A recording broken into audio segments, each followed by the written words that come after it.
conversar parece que é uma coisa mais horizontalizada, mais distribuída entre todos os animais, e o linguajar, que a gente chama, aí sim é uma coisa que ficaria talvez restrita à dimensão humana, que é a capacidade de falar sobre falar. Essa é uma significação de segunda ordem. Então, também aí como é que ele explica isso? Tudo bem, a gente é capaz de fazer uma narração sobre a narração, narrativa da narrativa, mas por quê? Porque ele mostra por que os nossos parentes, os bonobos, os chimpanzés não têm isso. E aí, é isso daí que eu estou realmente empacado, assim, porque ao mesmo tempo que ele aponta para o amor biológico como sendo laço social, que é uma coisa distribuída em todos os indivíduos sociais, de hábitos sociais, esse corte exatamente de onde é que está a dimensão humana ainda está uma coisa que eu estou tentando pescar, procurando. Mas a dimensão da linguagem é completamente clara, isso. E aí eu fui fazer algumas checagens, assim, enquanto isso dialogava com outras teorias de antropologia. Realmente, assim, muita gente aponta o homem de Cro-Magnon, que é o início do surgimento dos lobos temporais do cérebro, como sendo talvez o início de uma diferenciação de hominídeos para os grandes primatas, que é quando pode se associar através de uma muito boa vontade com o registro fóssil absolutamente escasso, que é o surgimento dos lobos temporais, que estaria associado a um aumento da área de pensamento associativo. O oriental. Então, isso é uma questão interessante, né? Porque eu li sobre isso já em algum momento também. Mas aí tem um giro que é próximo do lobo temporal, os primatas não humanos. E me parece que em nível de anatomia é o que diferenciaria o anatomista ver o cérebro do primata não humano, né? Mas isso do que se chama o do Homo sapiens.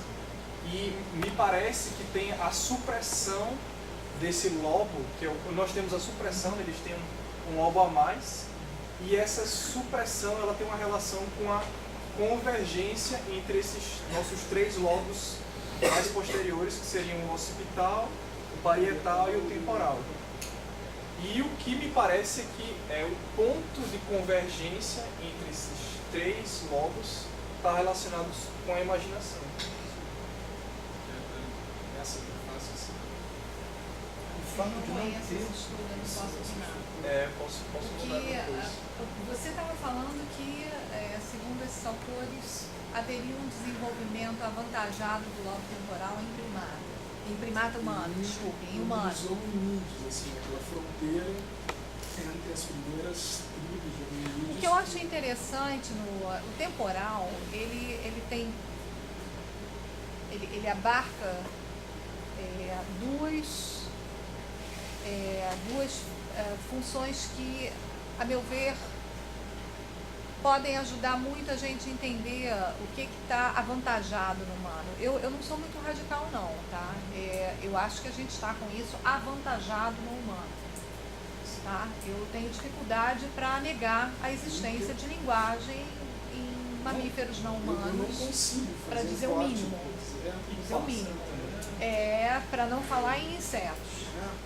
Então assim, eu diria que estaria avantajado, na verdade, acho que a gente é capaz de se utilizar dos códigos que muitas espécies não humanas, inclusive outras classes, né,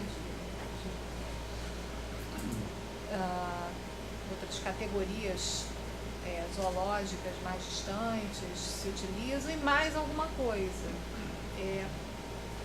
Não tudo, né? Mas muita coisa é assim. Eu acho que a gente tem um alargamento de determinadas funções, né? Isso que eu estou falando, avantajar, né, de funções. Mas voltando para o lobo temporal, o que o lobo temporal eu acho que nos apresenta conspicuamente, né? A memória, um sistema de aquisição e consolidação de memória, e um sistema de decalque figura-fundo. Então, acho que isso passa a ser bastante importante. Quer dizer, o hipocampo é um deflagrador da memória de trabalho, inclusive. Ela não se circunscreve ao lobo temporal, aos lobos temporais, mas ela digamos, em grande parte, ela é mantida. Talvez ela tenha também, não conheço trabalhos que comparem, mas talvez o nosso tempo de manutenção de um conjunto de informações, perceptos, numa memória de trabalho seja maior. Eu poderia imaginar que sim, nós conseguimos manter numa memória de trabalho esses itens por um tempo maior. Mas, sobretudo, o que a gente é capaz de fazer com esse acervo da memória de trabalho é provavelmente alargado em relação a outras espécies. E eu creio que é em função dessa de certa forma, uma simplificação sofisticada que se instala quando você calca, você elege o que é fundo e o que é objeto, por critérios mais abstratos. Então, daí a gente passa a depender muito mais da forma e de sutilezas nas variações dessas formas em relação, por exemplo, a mamíferos não humanos, que em boa parte, quando a gente vai olhar para o felino ele é um excelente detector de movimento, né? Ele trabalha com uma detecção de movimento evidente, que o comportamento dele expressa isso. E nós detectamos naturalmente o movimento, mas o movimento ele não nos insere numa rotina comportamental tão de forma tão condenatória como o movimento para determinadas espécies, ou para muitas espécies não humanas, né? Então, eu vejo assim que eu vejo que o desenvolvimento da linguagem ele está completamente atrelado da linguagem conforme a gente concebe como um sistema de códigos altamente abstrato no humano. Ele está altamente atrelado a esse sistema de construção de memória, né, e de uma memória que está ligada, é uma memória especial, porque é uma memória que está na dependência de um decalque de figura fundo. Então, acho que a linguagem vem daí. A linguagem, ela vem de um alargamento da nossa capacidade de determinar o que é sinal contra e esse determinar é um arbitrário de importância evolutiva, um arbitrário mais ou menos, porque é alguma coisa que deu certo evolutivamente, mas basicamente é uma construção de figuras contra fundo. Você determinar a todo momento. Você está apontando para a linguagem, automaticamente a gente está falando de um outro elemento. A linguagem, por mais que a gente promova um discurso interno, na verdade a estrutura recebida da linguagem ela se dá justamente no âmbito social. Então parece que é como se a cognição, o instinto humano ele tivesse sido distribuído numa estrutura social para conseguir fazer um check-up de o que possa ser uma informação e de ter uma conferência dessa percepção de talvez ter um sinal ali através da linguagem. Mas eu sei disso. Eu diria que a sociedade ela fica retroalimentando e reafirmando o que eu estou elegendo como sistema. É como se a gente precisasse que esse sistema ficasse se esticando o tempo todo. Quer dizer, na medida em que eu vejo o outro, que eu sou capaz de me comunicar com o outro e recebo alguma coisa do outro, isso de certa forma reafirma a ideia de que eu sou diferente daquele outro. É um dos lados da moeda. Claro, tem o outro lado. Né? O outro lado, ela está te dizendo o quanto você está diluído daquele outro, né? O quanto essa demarcação é ilusória. Eu estava pensando, na verdade, nisso daí foi uma coisa. Assim que eu pensei nisso, eu fiquei pensando na delimitação de indivíduo e de espécie, várias espécies. Tu tem, às vezes, uma anilhamento, um enforcamento, um estreitamento de dimensão de indivíduo em algumas espécies, com um nível de independência maior, e em outros tu tem uma necessidade de, às vezes até uma dificuldade de identificar o indivíduo em si num coletivo, por exemplo, coral, a gente consegue exatamente dizer onde é que está o indivíduo. Eles têm uma malha de troca de informação, de fluido, de sinalização que está completamente distribuída. Assim. Se a gente pensar na linguagem como sendo talvez uma ligadura entre os indivíduos humanos como um indivíduo maior, como uma consciência distribuída, eu acho que pode começar a fazer sentido. O Maturana aponta isso, assim, uma maneira inicial, agora como tem um instituto de pesquisa que é uma matrística lá no Chile, ele está através muito de diálogo com a parceira dele, com a Chilena Blávila, assim, eles estão com um nível de ousadia, de argumentação muito maior, porque eles já estão trabalhando um pouco fora do universo científico, exatamente, estão dialogando com muitas contextos de educação, principalmente de administração de empresas, né? Cansadíssimo. Mas eu acho que vai para esse lado também.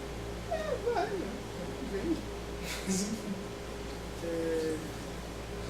Mas, então tem uma discussão mais para esse lado. Assim. Eu queria te fazer uma pergunta. Eu li o texto simples e tem um momento lá do texto que fala que o Maturana, na verdade, ele define o conhecer como ações eficazes, né? Ele até cita o exemplo da aranha. Ah, que interesse sensacional. Da aranha, cadê? Que na verdade, se tu gostou da aranha, tem um cara que é o Wexler, que ele foi o pai da etologia, e este sujeito, eu não sei por que cargas d'água ele não referencia. Mas, enfim, o Wexler, ele fala do que o... Deixa eu só só ler um trechinho para vocês, que é bem explicativo, na verdade. Voltando um pouco, ele fala do sistema nervoso como uma rede neuronal fechada. Isso é um ponto que parece que é o Maturana que propõe, divergindo um pouco das definições normais do sistema nervoso, que eram vistas como um sistema aberto de percepção do mundo. Na verdade, o contrário, não, é completamente fechado e ele está sempre em um acoplamento estrutural, ele nunca se abre, nunca está sempre tentando manter a integridade interna dele. Então ele dá um exemplo de um rádio de pilha, no qual o sistema nervoso é um sistema neuronal fechado, no qual estados relativos de atividade neuronal podem apenas conduzir a outros estados relativos de atividade neuronal. Assim, ele descreve um rádio como um sistema fechado em si mesmo. Considere um rádio portátil um sistema fechado no fluir da eletricidade. A antena não traz a corrente elétrica, a antena encontra, ou seja, tangencia ondas eletromagnéticas, ou seja, um domínio.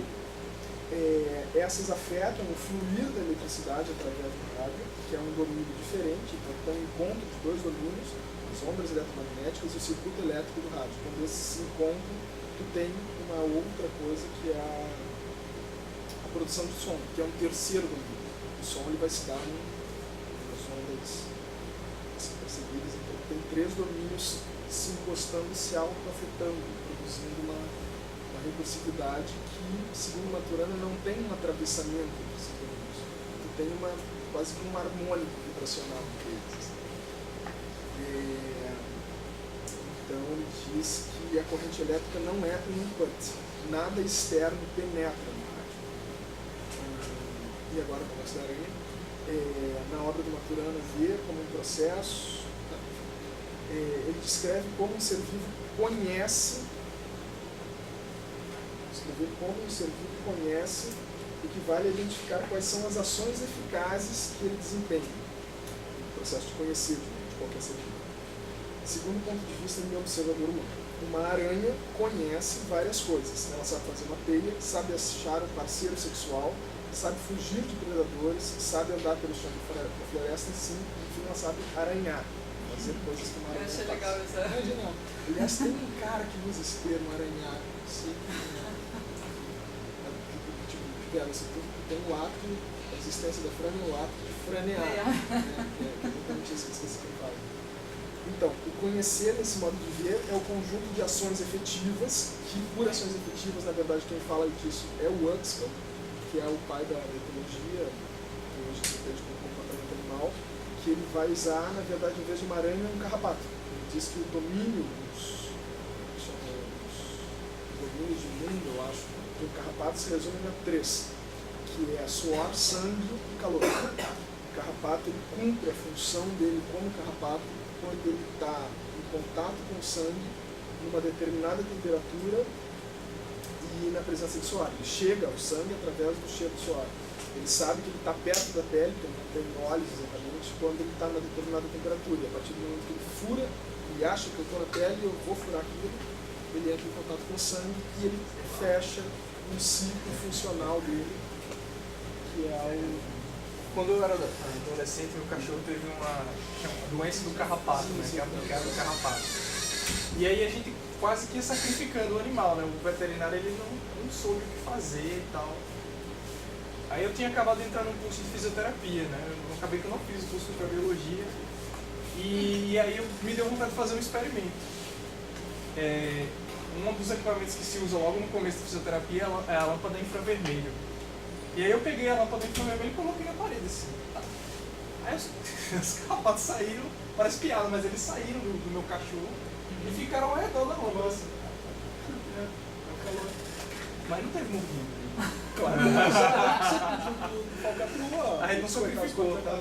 Exatamente isso. Tu forneceu para eles você forneceu uma etapa, um estímulo maior do que o cachorro, uma etapa anterior dele, do ciclo funcional deles. Fornecer um calor maior, o cachorro teoricamente já haveria mais sangue ali, né? Um bicho mais quente, eles naturalmente vão para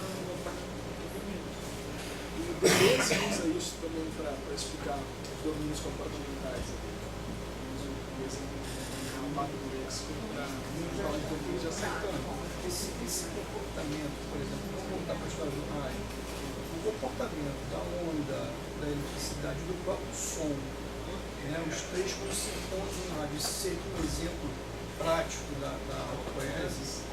Então, pois é, essa é uma pergunta que eu estava querendo fazer também. E o que é finalmente a autopoiesis? Então, pois é.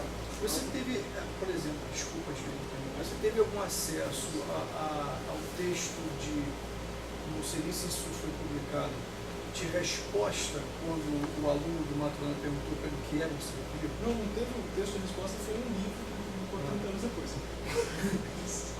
Ele ficou pensando anos isso. Mudou a vida dele. Ele notou. Mas tem sim funções mais sublinhadas em algum lugar, se tiver muita chance, eu acho. E depois você volta àquela história do rádio, para a gente ter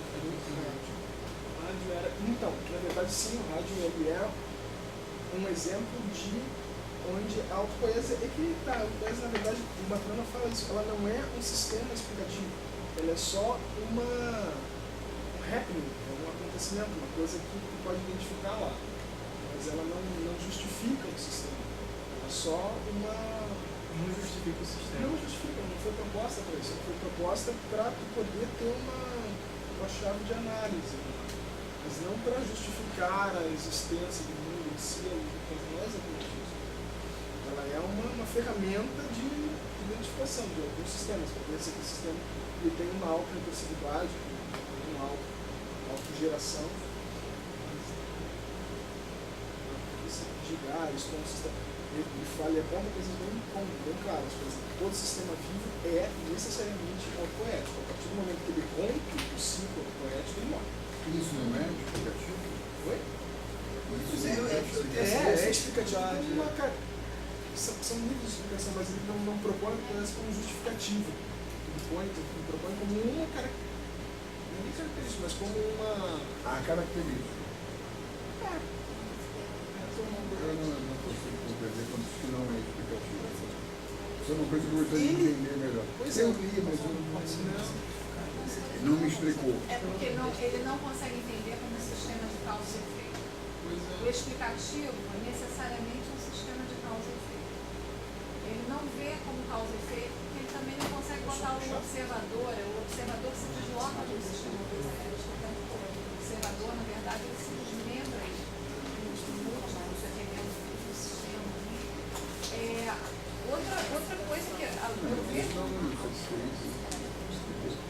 Pois é, a explicação dentro da acepção que o Maturana está se apegando para a explicação é um sistema de causa e efeito. Você explica, dentro da ciência isso tem soa bem. Quer dizer, a explicação é dentro de um sistema linear de causas e efeitos. Quer dizer, na medida